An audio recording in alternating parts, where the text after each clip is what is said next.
Bismillahirrahmanirrahim. Assalamu alaikum viewers. I am Shgufta Bukhari from Dar Arkam School, Ahmadpur East. I will teach you Urdu Qawse Qaza Jamaat चहारों। आज हम chapter number 12 पढ़ेंगे, हिकायत सादी।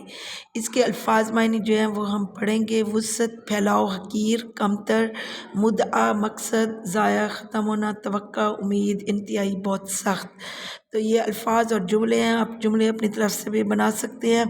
हकीर, किसी को हकीर मत समझो। तवक्का, आज बारिश की तवक्का है। मुद्दा, शागिर्द ने उस्ताद के सामने अपना मुद्दा बयान किया, यानी कि मकसद। इंतहाई, आज मुझे घर पर इंतहाई ज़रूरी काम है। ज़ाया, एक हाथ से मैं लिखी टांग ज़ाया हो गई। अब हम जो है वो हिकायत नंबर सवालों के जवाब जो है वो सवाल नंबर 3 उसको हल करेंगे। हिकायत नंबर 1 का मफ़हूम जो है वो अपने अल्फाज में बयान करें।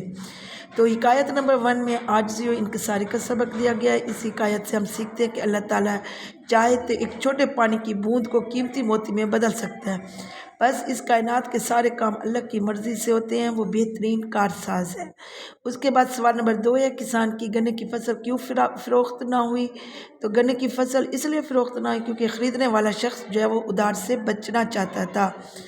अगर इंसान अपनी हैसियत के मुताबिक खर्च करे तो उसे क्या फ़ायदा होगा।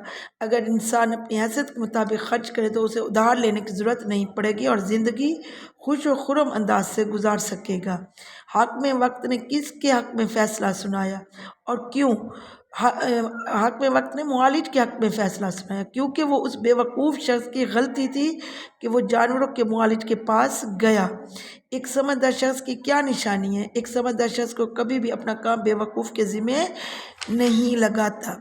उसके बाद मुज़क्कर मुअन्नस, नवासा, नवासी, उस्ताद, उस्तानी, खावंद, बीवी, मामू, मोमानी, शायर, शायरा, ऊँट, ऊँटनी।